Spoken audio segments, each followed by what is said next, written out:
I claim the Salt Throne.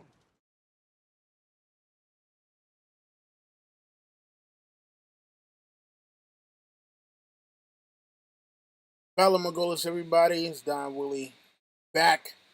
And finally, for another edition of Ice and Fire Opinions. And today I'm going to be talking about George R. Martin's newest release, Fire and Blood. For some reason, this damn YouTube top of the screen just will not move.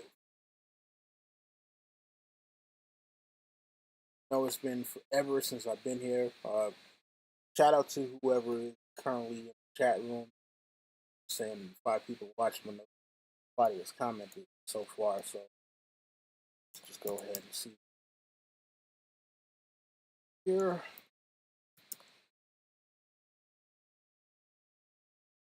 Finally gonna. I wonder why this is looking so weird. All right. Well. Anyways, so yeah, Fire and Blood, the newest release from George R. R. Martin. This is not the Winds of Winter hoping for. Um, but it's something I think that people still needed. So we have something. And yeah, it was to me it was a pretty good book, even though, again, not the one we wanted, but it still worked a lot. You know what? I'm gonna give it a screen. This is the worst at hold on, let me see if I can resize something with that room. Why? Ah, there we go. Much better. And shout out to Scepter Shane Secrets now. You changed your name, I see. All right. Well, thank you. Hopefully you'll have fun on the replay. Yeah. So Fire and Blood. As many of you, if you watched my last video, which came out about a month ago, you know that I actually went to event, the only live event that George had for Fire and Blood. Everyone who attended got a signed copy. I thought it was going to be more of a small, intimate thing where we might get to actually George and ask him some questions, but that's kind of not how it worked out. um, instead of it being a couple hundred people, it happened to be like 1,500 people. Shout out to Lisa Kingston. What's going on?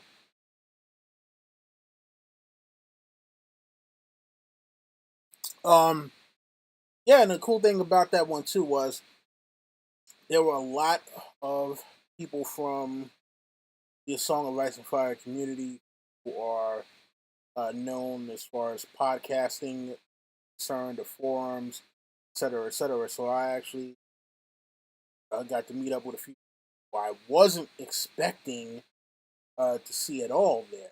So yeah, we had folks from Not a Cast, folks from Wars of Politics of Ice and Fire, Brandon Beefish. Who else? I'm sorry, you have to forgive me. I am absolutely horrible with names. But the folks who saw me there, they know who we are. All that other. Anyway, so let's get into the book. Um, so like I said, it's not the Winds of Winter, which a lot of people were hoping for. It is not another Duncan Egg book. This is a book that was written and intended to fill in a lot of the historical gaps that are left, things that have been brought up in A Song of Ice and Fire very briefly touched on. When they talk about certain kings, when they talk about certain massive events in reigns of particular kings, and so we get sort of the nuts and bolts, more detailed things. But now, mind you, this is written from the point of a maester. Now, if you are not aware of some of the other books and series, that aren't narrative in the same way, where we're getting a character's viewpoints, where it's something that is meant to be from the viewpoint of like the outside looking in, as opposed to it being the inside looking out. One book that you need to pick up definitely would be World of Ice and Fire. So, um, this is actually a Thanos shirt, but um, but the thing about it is that this is written now. The World of Ice and Fire was originally written for Robert Baratheon, but since Robert Baratheon died, then it was supposed to go to his son Joffrey, his son. But then Joffrey died, and it's funny because in the beginning of the book, you can actually see where it was written, like it wrote his name, and then after he died, they crossed out his name or erased it, and then put in Tommen's name instead. And so you get uh you get some of the biases that creep into this kind of stuff. Yeah, and if you know, you know, right? Um, so this book is written in that same way too. Now, this is written by Archmaester Gildane, but the funny thing is, it says, written by Archmaester Gildane, but transcribed by George R. R. Martin. So the thing I'm wondering is George R. R. Martin actually a character in the A Song of Ice and Fire universe? That is a question I would actually love to ask him. That would be kind of funny. But this is kind of the first half of the Targaryen dynasty. So it is Aegon's conquest to the Regency of Aegon III, and it literally ends uh, on the day that he becomes 16 years old, takes the throne. I'm not going to get too heavy in the spoilers, but I will touch on some points that that I think that most people would find to be interesting. So while it does start off, in general with Aegon's conquest, it actually talks about his ancestor Aenar Targaryen, who was the first Targaryen to go to Dragonstone and decide to leave Valyria. And this was 12 years before the Doom of Valyria. Shout out to my man Frank from Indie Sports podcast.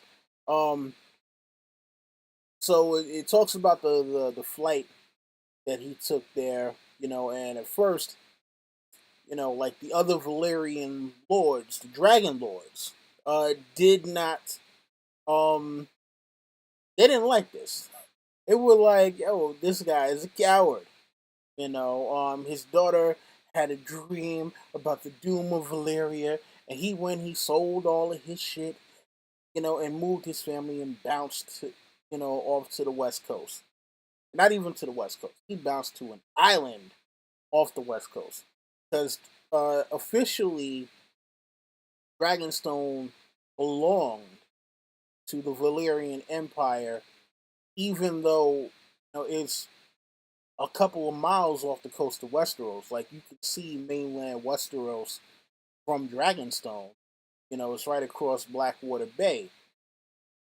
Um, and apparently, he wasn't like the Targaryens were not a powerful family in Valyria at all. And one thing that I wasn't it wasn't that I wasn't sure about is that it kind of cleared up in here. Not all Valyrians were dragon riders. Now we hear about the Valyrian Empire, how they went, they conquered most of Essos because they had dragons. But in truth, it was only kind of the 20 most powerful families. Oh, what I said score. Sorry, about 40 families. Listen, that when they say score, when it comes to numbers, sometimes I wind up getting in that a little mixed up in my head. So it's roughly about 40 families, right? And apparently, the Targaryen family was huge at one. I mean, like really huge. Um, and so before Aegon actually becomes Lord of Dragonstone, there were about 300. There were about three or four other lords of Dragonstone before he actually becomes the Conqueror. And I'm not Conqueror, but before he becomes the Lord of Dragonstone. And I'm gonna do um more in depth stuff.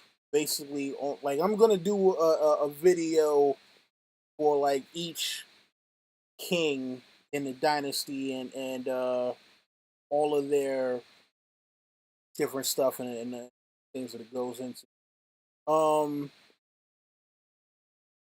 so I'm not going to get super into spoilers, but like I said, it starts off with Aenar Targaryen. Talks about how he went to Dragonstone. It talks about how you have the Valyrians of Celtigar, who we hear about uh, how great seafarers they were. You have Adam Valerian. Uh, you got damn, I don't know why I'm blanking on the names right now. But it's one of those things where you got the Valerians, the Celtigars, who are also Valerians as well. Obviously, Aegon Targaryen. You have Oris Baratheon, who is the first ever Hand of the King. They talk about Aegon's Landing. And now, mind you, Archmaester Gildane is not the primary source. He is getting a lot of this from prior Maester's works. So, they talk about when he met Harren the Black before he burned Harrenhal. Oh, and shout out to A.U. Packmill. Um, yeah, he said that him and Harren both had Maesters that recorded what they said back and forth to each other. Um, and there's a lot that I want to ask George, or I wish someone would ask him about how is it that all of these noble houses agreed to have maesters? Because that's the one thing I don't understand. You know, uh, that's the one thing I don't understand is like how is it that they all decided, okay, we have the Citadel in Old Town. I understand that this is where people go to learn because it just so happened that uh, with that people have decided that they want to store all the knowledge there. But how is it that people in these seven kingdoms, because remember at this time, before Aegon's conquest, it was seven independent kingdoms. They all had their own thing going, but yet they would all accept maesters from the Citadel in Old Town. And remember, the Citadel in Old Town, in the Reach is controlled by the gardeners at this point. So yeah, I don't get it, man. I don't get it. Shout out to Carlos Coleman in the building. Um, so yeah, it moves on through the crowning of Aegon Targaryen. It talks about the Dornish Wars. It talks about the Field of Fire. Uh, And the Dornish Wars were crazy. I can't wait till I do the video on Aegon's reign and all that, and really delve deep into the Dornish Wars, because that stuff, there's a lot that, like we hear about it in other books in terms of, like, he fought against Dorne, was never able to conquer it. But when you find out, like, the little intricacies of, assassination plots, and this person thought everything was cool, and then the next thing you know, food is poisoned or whatever. That is some of the most interesting stuff to me. So I can't wait to dig into that, and discuss it with you guys. Then obviously after the death of Aegon, we get the Sons of the Dragon. So that is definitely something that people are gonna want to delve into if you haven't already.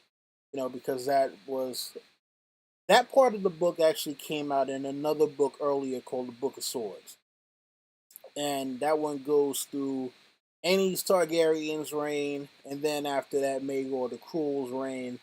And there's a lot of parallels with actual kings, things that happen there. Maegor the Cruel. It's funny because it seems as though Maegor, it kind of upped, how cruel he actually, you know, um, it sounded almost in terms of like, all right, well, yeah, we thought he was a bad dude, but we're gonna take it and we're just gonna ratchet it up even more, and make it look like he was even worse than he actually, you know. So then after the death of him, shit. Why am I blanking right now? Oh my god. I'm sorry, yo. Listen, man. Like, the book came out last month, and you see, I'm just getting to it.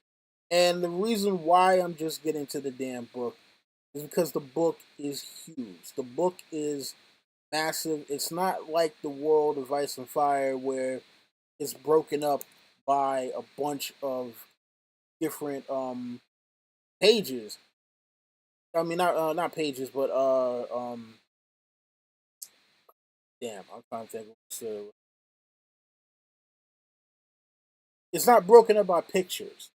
Like the world of Ice and Fire, a lot of it is broken up by different pictures and paintings and all that stuff. This book might have like up like every 10 or 20 pages, it'll have like one scene depicted, but most of it is words. You a lot, a lot of words. So after the death of after the death of Maegor, you get Jaehaerys, and the reason why I almost forgot about Jaehaerys is because there were a bunch of um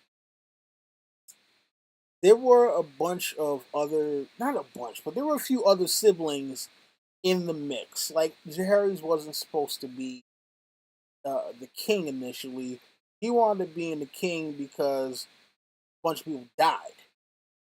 And so it was like, all right, well, all right, we're kind of stuck with Jaehaerys now. And they were still going through the whole thing of whether or not Westeros would accept a queen versus a king. And I'll be honest with you, when I get to Jaehaerys, I'm probably gonna have to break that up into like 3 videos, because Jaehaerys is just massive. Like, in terms of, one, his reign, he reigned the longest out of any Targaryen king. Uh, and when I went to the event that George had out in Jersey, uh, George explained that initially he didn't have backstory for a lot of this stuff. and he was just coming up with it as he went along, and he realized that while there weren't any particularly like long and drawn out conflicts in terms of the entirety of Westeros, with like the War of the Five Kings or something like that. He needed to have something during Jaehaerys' reign because he was king for like 40 something years. So it was like, all right, cool. I'm gonna, make up a bunch of stuff, and it just so happened that like Jaehaerys probably takes up like 1/3 of the book by himself, just Jaehaerys, right? And then finally, we get to Viserys the First.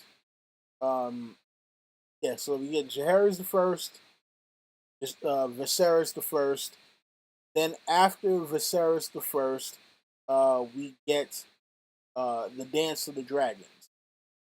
And obviously, a lot of people, uh, want to know about the Dance of the Dragons.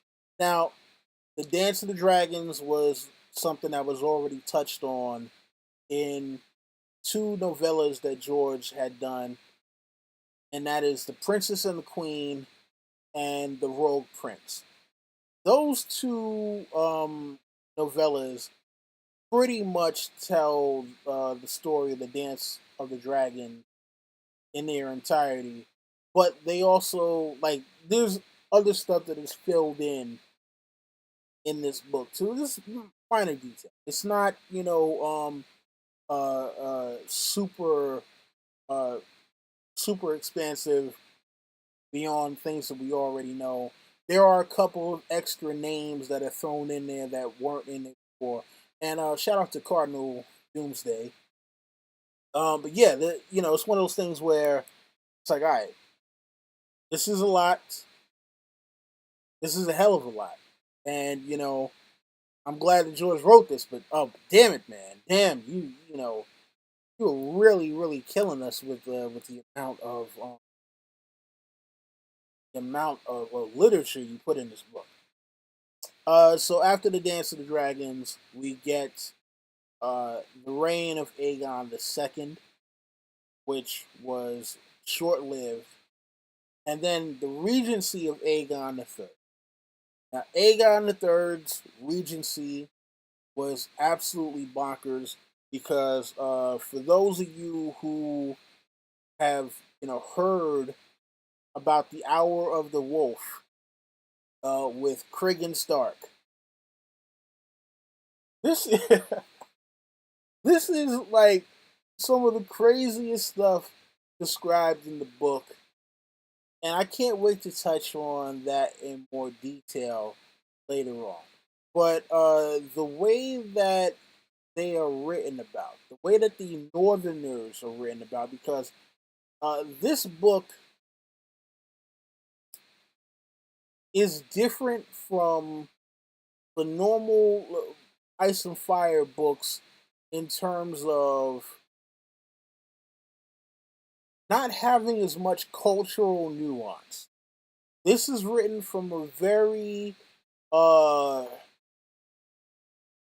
a very Targaryen centric and also Faithful to the Seven and very old town centric perspective. Uh let's see here.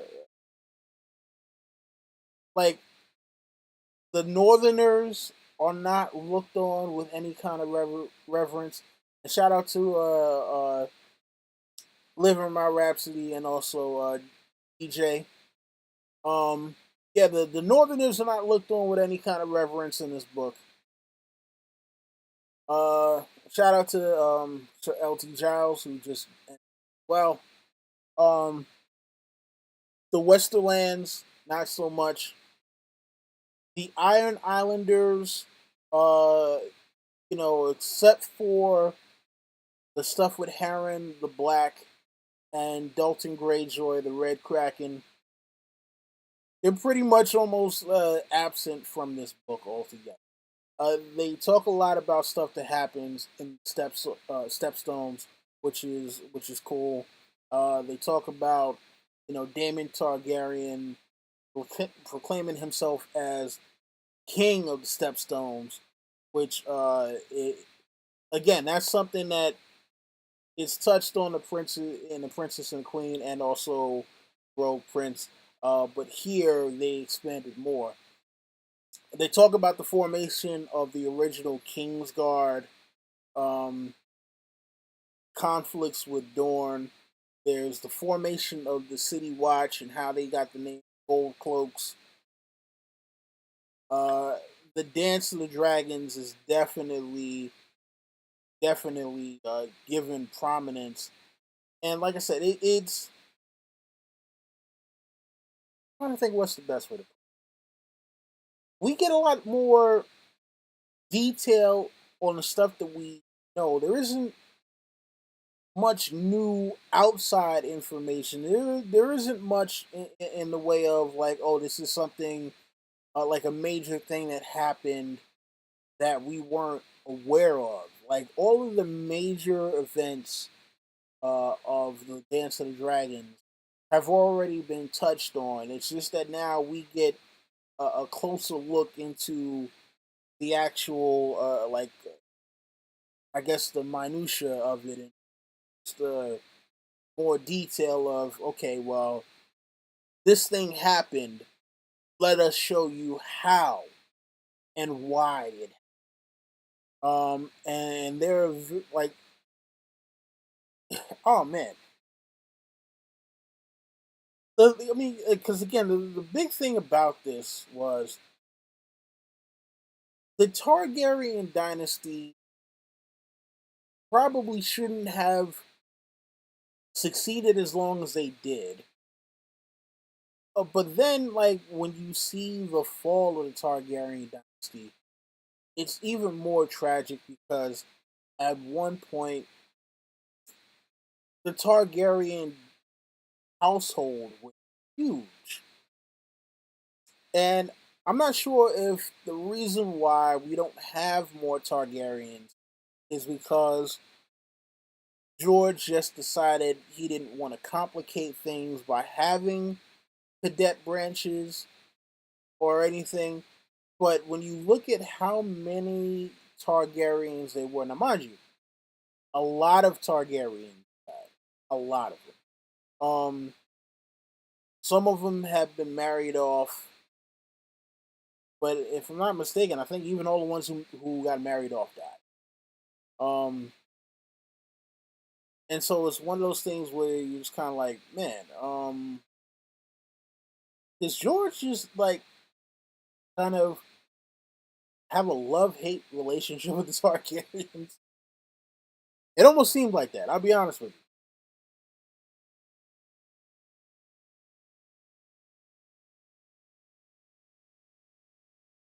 It almost seemed like he had a love hate relationship with the Targaryen, because it's one of those things where you're kind of like, all right, well, it seems as though there are about 20 Targaryens at one point, and then that 20 seems to shrink down to like 5. And over the course of a very short period of time, it's like you have, the main family who are at the Red Keep or at Dragonstone, and these people have been married off, and this one gets sent to the Citadel, and this one gets sent to the Faith, and then this one gets exiled, and you know, all except for like the king, the queen, a son, a daughter, and then maybe another son or another daughter. Except for those 5, everyone else seems to die. So fighting in this war, uh, getting some sort of sickness. This one died in childbirth. This one fell off a dragon. This one's eaten by their dragon because apparently their dragon really didn't like them that much or something. And I'm speaking in very general terms because, like I said, I do want to get into it and break it down further. But if you guys have any questions that you would like to ask me about about the book, let me know. I don't want to ramble too long on this one. Yeah, but yeah, anyway, I know you guys probably been wondering like where the hell I have been. I'm not going to dwell on that one for too long because I don't want to just kind of get lost in the woods for anybody watching. I'm just going to say that 2018 has been uh kind of a trying year, and you know, kind of putting things back together. Um, but yeah, I'm glad to be back. Glad to be discussing this book with you guys. I had a lot of enjoyment going through this book the first time, and probably gonna enjoy it even more second time going through. It's kind of yeah, kind of delving back into it. All right, so AU Pacmula is asking, why did Torrhen Stark have three maesters? Um, honestly speaking, I have no idea. You know, again, in the way that the Northerners are painted in this book, they're not looked on favorably. So the fact that they even mention that he had three maesters, is one of those things where it's like, well, you know, I'm surprised that they didn't comment like something like, the man was so dumb he needed three maesters in order to be able to speak to King Aegon. Then he sends, you know, uh, yeah, that's something I have no idea about. When I go back through Aegon's conquest again, I'm going to see if there's any specific mention as to why. Um, Bernie asked, "What cut Valeria?" So I know, yeah, Bernie, you were asking earlier about this because okay, so I'm trying to remember which Targaryen daughter it was. It's one that's not mentioned in any of the other books. This is um, so there was one of the Targaryen girls. Forgive me if I don't remember all the damn names right now. I didn't have time to go through and write all this shit down. But she hops on Balerion, goes missing for about a year. Comes back. She basically she basically dies, and Balerion is badly injured. I mean, to the point where he still has uh, wounds, like fresh wounds, and it's one of those things where it's like, well, how the hell did this happen to Balerion? This is Balerion the Black Dread. You know, first off, how the hell did he get to? Like, it's speculated. No one can say with 100% certainty, but it's pretty much 100% certain that. And okay, so Bernie says her name was Arya. So okay, so Arya Targaryen went to the ruins of Valeria with Valerion the Black Dread. She came back. She died, and I'm gonna get into her story. Don't worry, Bernie. We're gonna touch on that something serious. I know Ideas of Ice and Fire already did a video on fireworms and talking about Arya Targaryen. So I'm gonna delve deeper into that one too when I get to the Jaehaerys chapter. I'm sorry, Jaehaerys damn section was so freaking long, man. I was sitting up there. I listened to the audio book, and just so I could try to power through it, so I could get get get this out to you guys, so it wouldn't be next year before I actually did a review on this. And I was like, oh my god, how long? How long is this damn book? Not even just how long, just like how long is Jaehaerys' section of the book? You know, and yeah, man, yeah, Bernie, the stuff from Area is nightmare material, and George, I think, did an excellent job in this book of displaying his reign with regards to his writing ability. Um,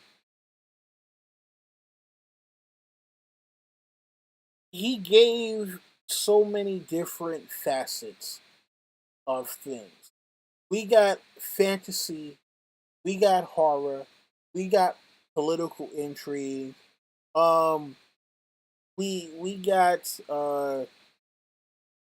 historical uh fact fiction, uh bias. I mean, the way that he crafted this book, because it is a story, but it's written in a way that's almost not a story. It's like if you're reading.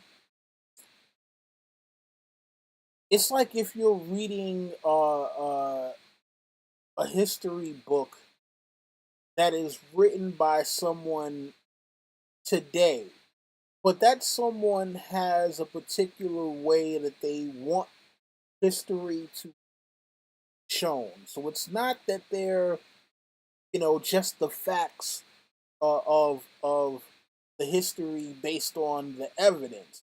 It's also them throwing in, oh well, you know, I think that such and such was probably kind of an asshole. Um, and so when you read history books like that, it's meant to steer you in a certain direction with regards the to the people or events that are talked about in books. That's the way that this book is written. And so when there are certain events that happen that are beyond, just the regular pedestrian kind of, all right, well, this guy woke up today. He woke up on such and such day, and he had a great feast, and all of his lords and ladies were all pleased, and they drunk into the night, and then they had some laughs, and everybody went back to their castles. Um, you know, uh, when you get past that kind of stuff and you get into, the conflict, because a lot of it, a lot of it is conflict. That is the main crux of this book, is the conflicts. It's like, yeah, they say, yeah, they had downtime, but it's like you wouldn't read the books for the downtime. Read the books for the conflict and how the people in the story deal with the conflict. And shout out to Big E. Um, yeah, and it's one of those things where you are glad that the conflict exists for you to kind of delve in.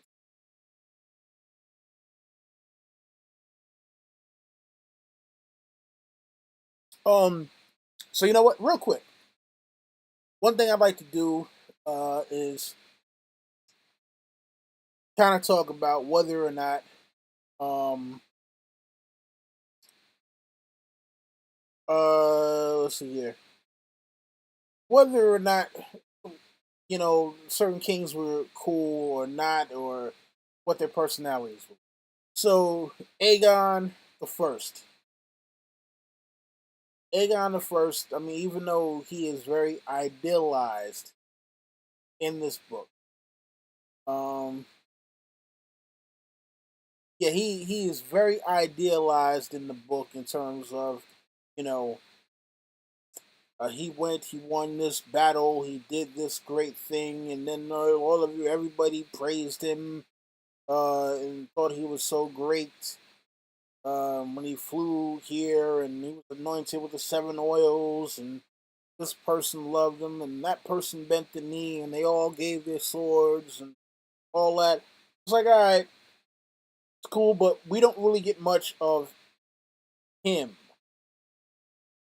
Um, we don't get much of him in the way of how he dealt with people on a one-to-one basis. So he seemed like he was cool, um, but he was probably a pretty bad father. And especially when you get to the Sons of the Dragon part, you'll see what I'm talking about. Aenys Targaryen, for lack of a better term, was a bitch. I'm sorry, man. Um, but yeah, weak ruler, and died like a weak ruler. Uh, Someone who was eager to please to his detriment. You know, um, yeah, man. Oh, yo, that Johnny Walker White Walker. Shout out to Big E for that. Yo, I got the Johnny Walker White Walker. I mixed that in with some eggnog. You have myself a good time. Really, really good time, man. I might have to go do that when I get out of here tonight. um, yeah, Aenys Targaryen never should have been king. Uh, Never ever should have been king at all. Um, Weak, ineffectual ruler, too eager to please people, and he was the guy that was like when something was wrong, he was I don't understand. Uh, I don't understand what the problem is. Thought everything was cool, man. Can we all just get along? Please don't talk to me like that, man. I'm the king. You shouldn't be yelling at me, man. Please, man. I don't want to hurt him. Please. So that was Aenys.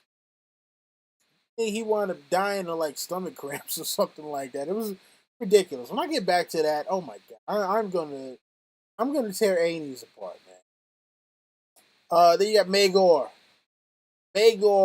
the Cruel. He was called. Listen, I'll be honest with you. Maegor was kind of a dick, and it wasn't all his fault though. I'll be honest with you. A lot of it was Aegon's fault. A lot of Maegor being who he was Aegon's fault.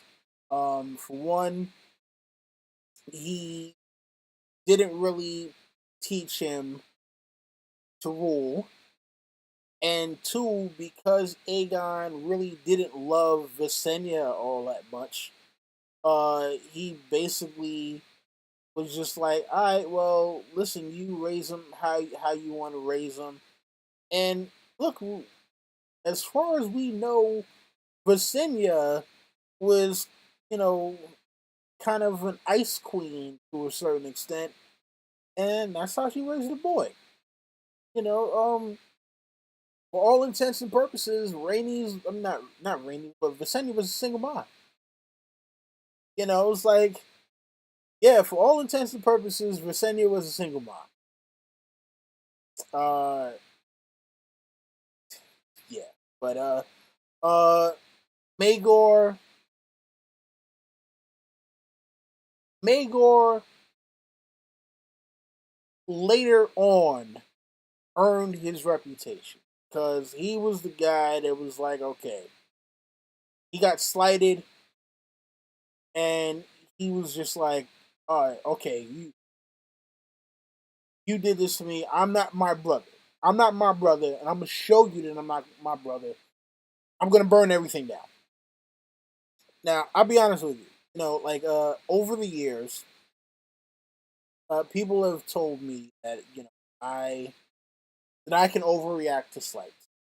It was once said about me: for every action, there is an unequal and opposite downwardly overreaction,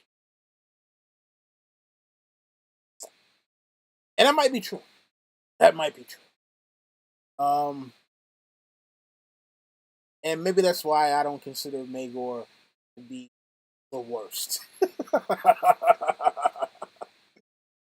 Hashtag burn them all.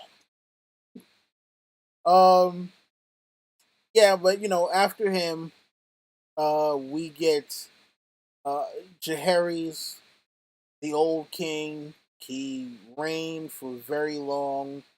Um, seemed like a pretty cool dude.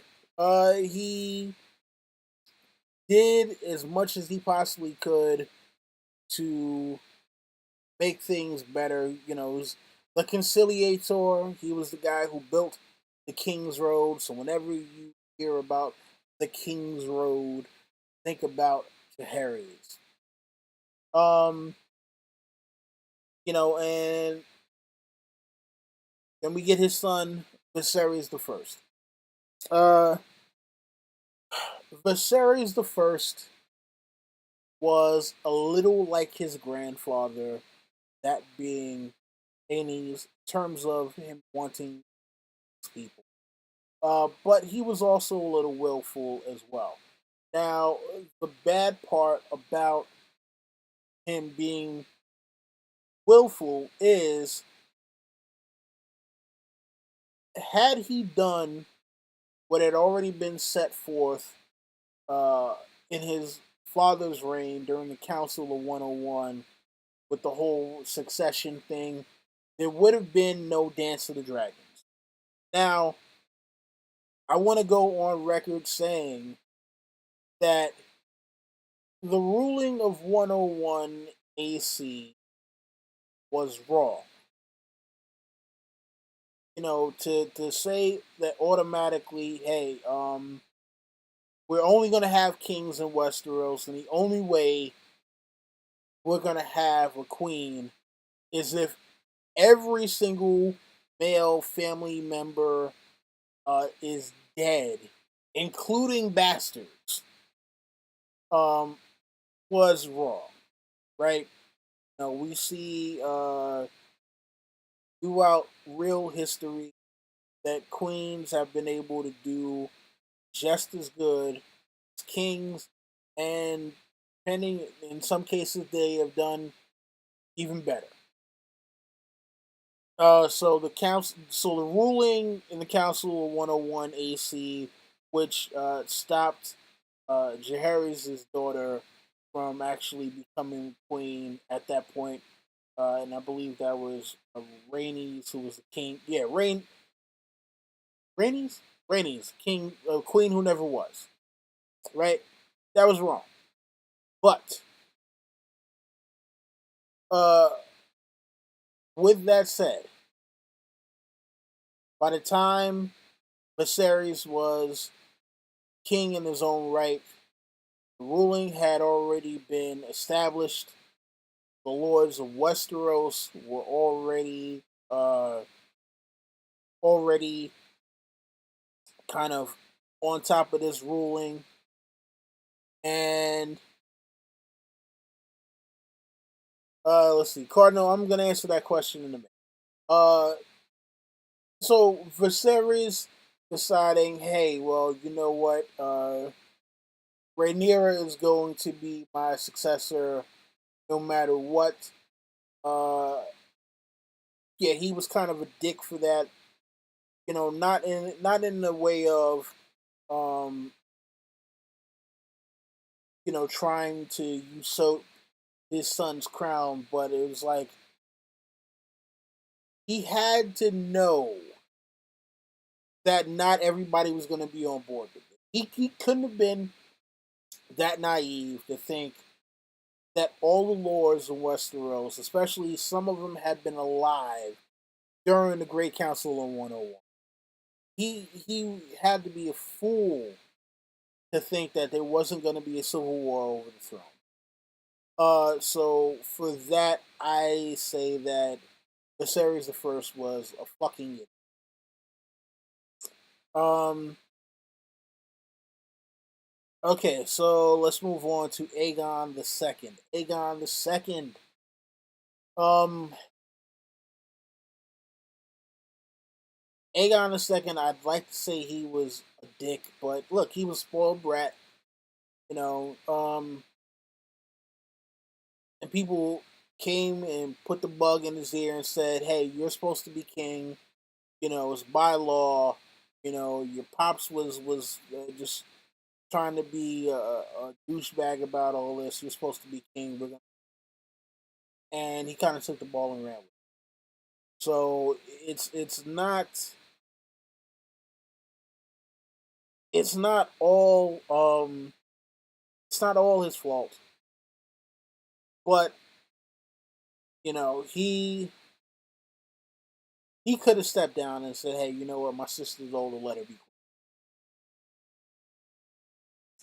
So it was kind of a catch-22 for him because technically he was following what the law said.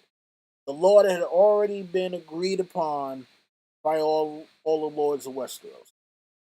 But at the same point, he knew that his father had made his older sister his heir. So he was wrong. Um, but again, I don't blame him totally. I really blame Viserys because Viserys was a dick for going against um, what had already been established by the Great. All right, and then we're gonna move on to Aegon III. Now, mind you, when we're talking about the Regency of Aegon III, during the Regency of Aegon III, you know, we're talking about a few years. I think it was like maybe 5, 6 years. Um, he had been a traumatized young man. He had seen things and experienced things that no child should have to experience, and I think even more so that no child who it's going to be their responsibility to rule the Seven Kingdoms or any kingdom at all should ever have to deal with. But unfortunately, turned out to be kind of a dick. And for those of you who have read uh, this book, you know exactly what I'm talking about, especially when you get to the end when he takes over as king in his own right. But it's also partially because of his handlers. His handlers were some scheming, conniving, manipulative bastards. You know, at least one of them who was hand of the king. You know, uh, but again, the way that this book is written, very old town centric, very southern centric, high tower centric, all of that kind of stuff. Um, so take it as you will with that one. All right, I gotta let's see here. I gotta go back to this question. Find it. Ah, here we go.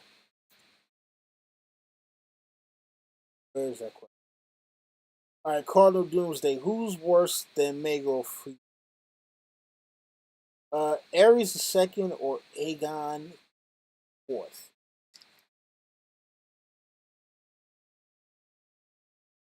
Um, hmm. um, that is a good question. That's a good question. Who is worse than? You know what? This may not be a question I can actually answer. This may not be a question I can actually answer only because we have yet to get the full accounting of their rule in terms of you know, now mind you, Aegon the Fourth, bunch of bastards that he decided to legitimize on his deathbed. Gave Damon Blackfire the Blackfire sword. He started rumors that his son Darren was a bastard. Um, and obviously he caused a lot of strife. You know, he's sleeping with dudes' wives and having guys killed for sleeping with mistresses. Obviously a bad dude. Ares II became paranoid, lost his mind, started burning people, uh, and ultimately was the last king of the Targaryen dynasty for very good reason. So there, so obviously there's a lot to say about him, but which one is worse than Maegor? I think that uh until we get the full accounting of the deeds that were done during their reign, uh, I'm not going to be able to fully answer that question. Uh, uh, and give you guys a fair accounting. Sorry if that sounds like a cop out, man, but after reading this book and seeing the extras that were put into this, man, it's one of those things where, uh, like, if you haven't read this book, once you get into the book and realize the amount of stuff that George has put in here, the amount of detail that he has put in for each of these things in terms of like some of their day to day actions, some of the small things that is just like, yo, he did that, or the queen did that, the princess did that, the prince did that, this advisor did that. Oh man, like, yeah, Cardinal. If anyone else, I definitely recommend that you guys read Fire and Blood. Because Biggie said I'm on the Hour of the Wolf right now. Listen, the Hour of the Wolf is so bananas, absolutely so. Oh man. Oh wait. Oh, Kingston, your birthday is in 2 days. All right. Oh man, listen. If you're gonna be in the city, holler at me. Go hang out if you're gonna be out here. Oh man, oh man. All right, hold on. I'm scrolling through the chat real quick to see if there's any questions. All right, so Biggie asked, "Do you think Fagon Youngriff could be a descendant of Sarah Targaryen? When she fled the leaks, she might have kids over."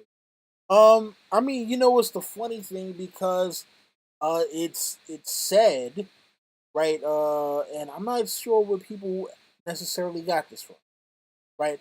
But all right. So you get Varys, who is from Lys, right? Sarah Targaryen went to Lys, came, prostitute princess or whatever you like to call it. Um, and apparently, supposedly, Varys had a sister. No, what you call it? Illyrio Mopatis's wife was named Sarah, and people are, a lot of people in the fandom have speculated that Sarah was Varys' sister. So that could be a clue. That could be the biggest clue as to who she was and who young Griff, Fagon, Aegon, whatever you want to name him, um, his whole lineage.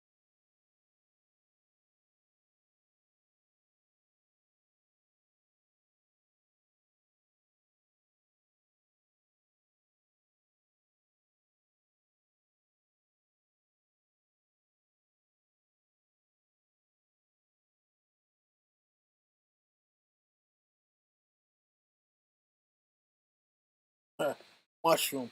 Yo, you know what? All right, so Septa Shayna. Uh, listen, man. When they get to the stuff about mushroom, I'll be honest with you. I hope, even though I doubt this is gonna happen, I hope that George does a book of like the tales from Mushroom. For those of you who haven't read the books yet, Mushroom was a court fool who served until the reign of Aegon III. Served until the end of the Aegon III's regency. He was there from, I believe, Viserys, either Viserys or maybe like from the end of Jaehaerys or something like that. Point is, Mushroom was a court fool that people thought he was an idiot because I think he was also a dwarf. So he's almost kind of like the original Tyrion, except people didn't know he was witty in the same way that they know Tyrion Lannister is witty. They just thought he was a court fool. So apparently, a lot of this stuff that went on, there was a lot of stuff that he was privy to because they thought, okay, we can we can talk about whatever in front of this guy because he's just an idiot who's the court fool. There's nothing he can say about us that's or that he can tell anybody that anyone will be inclined to believe. So we can talk all kinds of all the crazy shit that we'd want to talk, and it'll be fine because yeah, it's just Mushroom. Like his name is Mushroom. Who's taking him serious?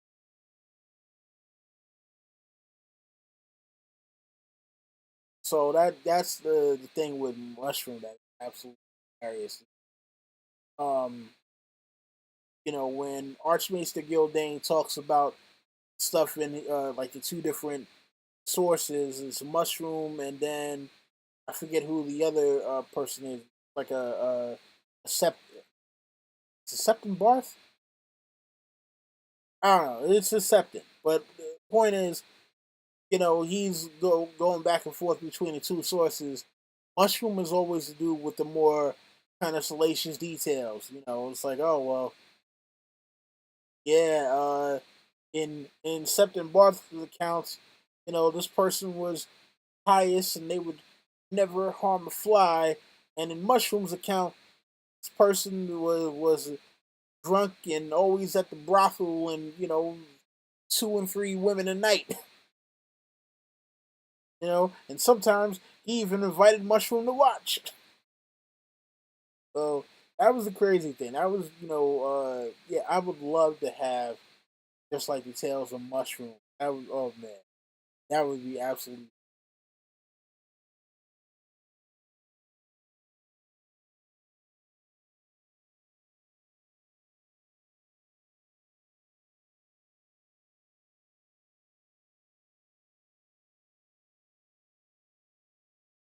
Let's see.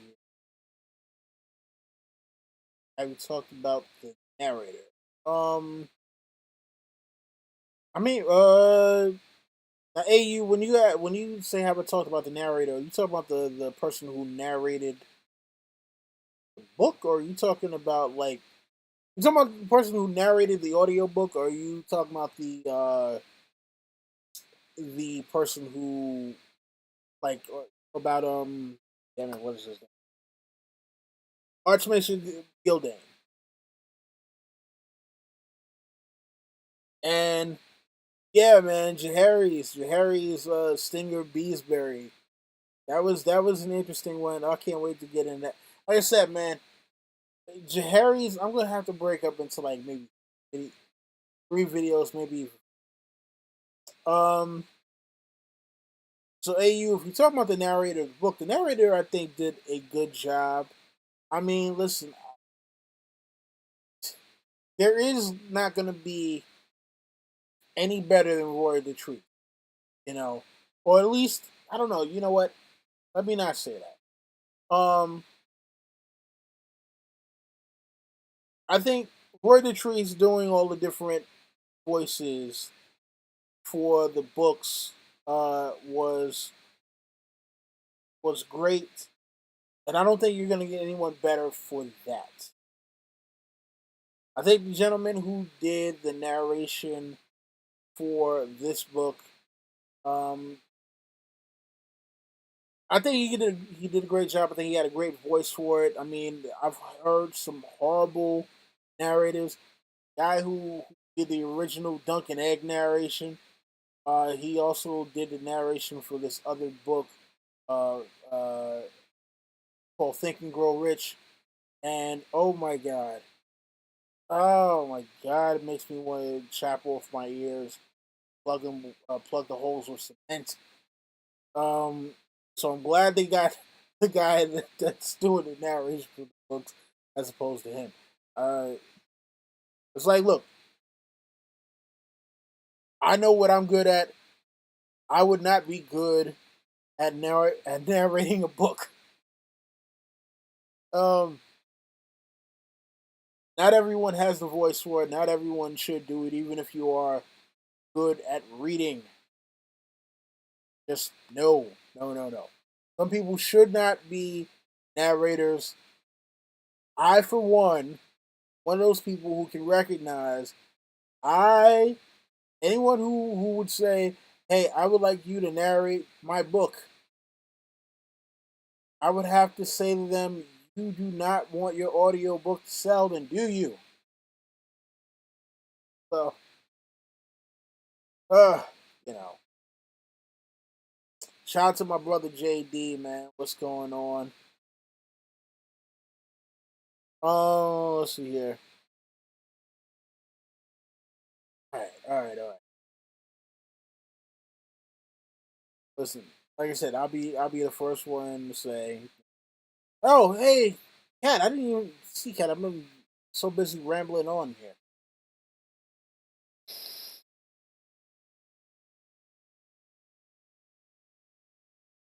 Yeah, yeah, I would say that the narrator did a great job. Oh, obviously, we are going to miss Roy Trees for the next 2 books. Yeah, they're gonna miss Roy Trees and all of his weird voices.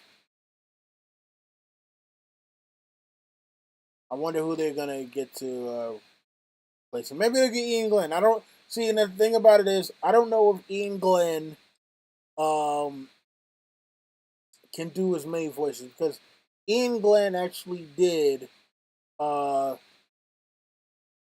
the Rogue Prince, and I think he also did Princess and the Queen. I gotta look and see.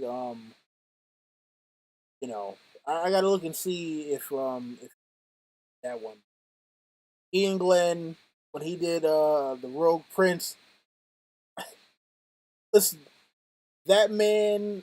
Listening to that man's voice is like listening to Silk. Like I don't know if you can get the meaning. I mean, I'm not talking about the R&B group, but I'm just saying, man. Ian Glenn's voice is like one of the smoothest voices ever. But I don't know that he can narrate a song of Ice and Fire because I don't know if he would be able to do all the voices that are the truth.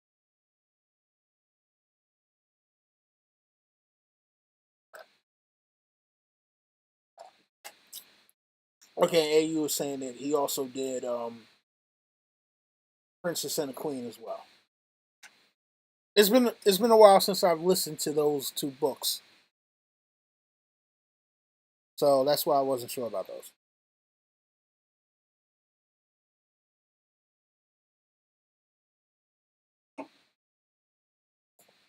Um, let's see here. Big E says the actor who played Derek Dondarrion has a great voice. Yes, yeah, the actor who is Beric Dondarrion also has a great voice. But again, if you're going to be doing a Song of Ice and Fire, and you want to even possibly get near the level that Roy the Trees brought it to, now mind you, I wasn't always happy with all of the voices, and I wasn't always happy with some of the pronunciations. Oh god, like Petire. Oh god, Petire Baelish. Oh god. Oh, oh god. And Brian. Oh, oh god. Oh man. Listen, I'll be honest with you, man. It was it was like going back and listening to like those first three books. Oh man. Sometimes it gets hard. And then wait, listening to man, what's the fourth one again? Oh, Storm of Swords. Uh, yeah, what the hell is the fourth one again? Oh man, cause it's right, it's Brienne chapters all the way, and it's Brienne, the maid Brienne, Lady Brienne, and then Podrick, Sir, my lady. Oh god, oh man, that's oh, oh, oh my god. Oh, okay, yeah, thank you, AU. Feast for Crows. I'm sorry, I got caught up just every time. Brienne. And and one thing I definitely like, I understand what he was trying to do, but sometimes when I listen to Roy the Trees, uh, and I would hear him try to do female voices, I would sometimes wonder if he ever heard a female speak in his life. Now, when he would do the voice for Melisandre, oh God, oh, like if that's supposed to be some kind of sexy voice or something like that, yes, ah, oh man, I'm sorry, I'd be all Austin Powers all day. Like that's not your mother, that's a man, baby. Oh man, oh my god, oh yeah. Cardinal Doomsday says, "Don't forget Tyrion's Welsh accent." Yeah, I mean, listen, you know, for whatever reason, Tyrion always sounded like like some stale leprechaun. Yeah, man. Uh yeah, it's I mean, listen, man. Like I said, Roy the Trees was the man. You you gotta give it up to Roy the Trees. Um, he put of a lot of character and personality into his readings. Uh, but some of the voices, I don't, I don't, I don't. Oh my god, I don't know what he was thinking. I really don't. I really don't. Oh man. All right. Okay. All right. So before I wrap this up, does anyone have any further questions about the book or about what's coming up next. Yeah, man. Oh, thanks, Biggie. Yeah, apparently this was originally a Pusha T design. You know what Pusha T design it was though. Uh, yeah, Cat. No, you can listen to the audio books. It's just that you're just gonna have to know that there are a few characters, and there are a few funny pronunciations here and there. Um, it's a little off putting only because like for some of the stuff like you're used to hearing the names smoke uh, uh, pronounced a certain way, and when you hear him pronounce it totally different, like you think to yourself like, how did he come up with this? Like, did he never ask anybody how is this pronounced? uh you know, the tire. Oh, the tire, Ryan. Oh god. Oh god.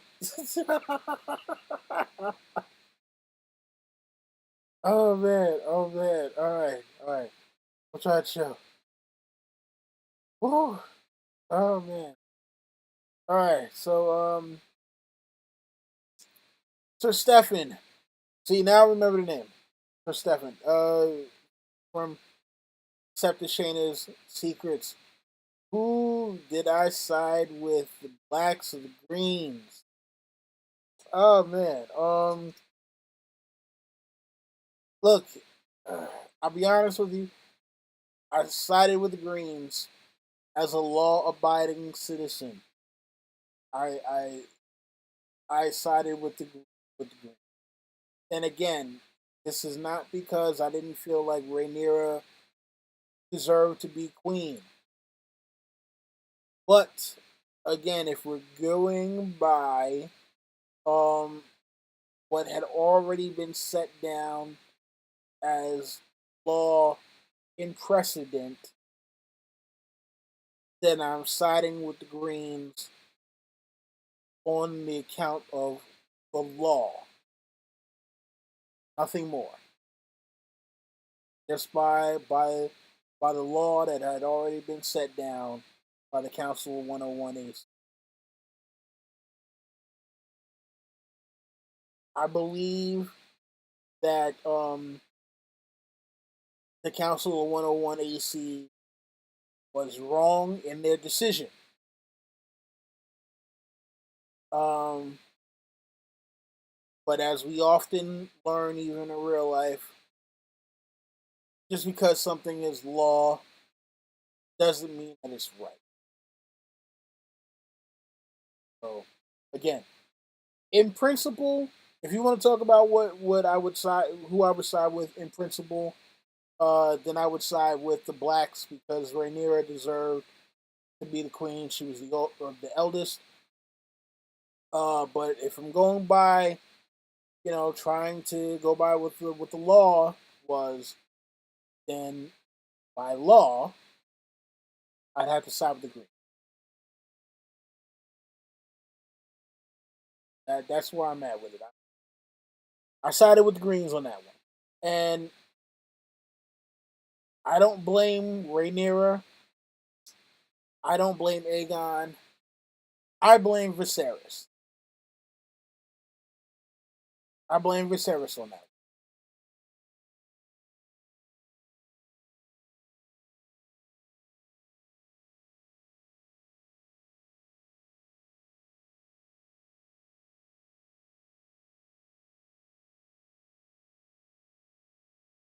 You know what, Cardinal? I thought about doing the law thing. I'm a little old to try it now. Um, I mean, I don't know. You're never too old for anything, but who knows? Maybe one.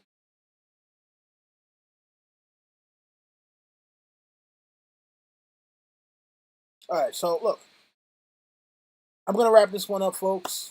I'm glad to be back doing these. So looks like for the foreseeable future, I will be covering on Thursdays or roundabouts. I will be covering uh, Fire and Blood. About to say the Princess and Queen. Fire and Blood. I will be covering Fire and Blood. Um, all of the Targaryen kings.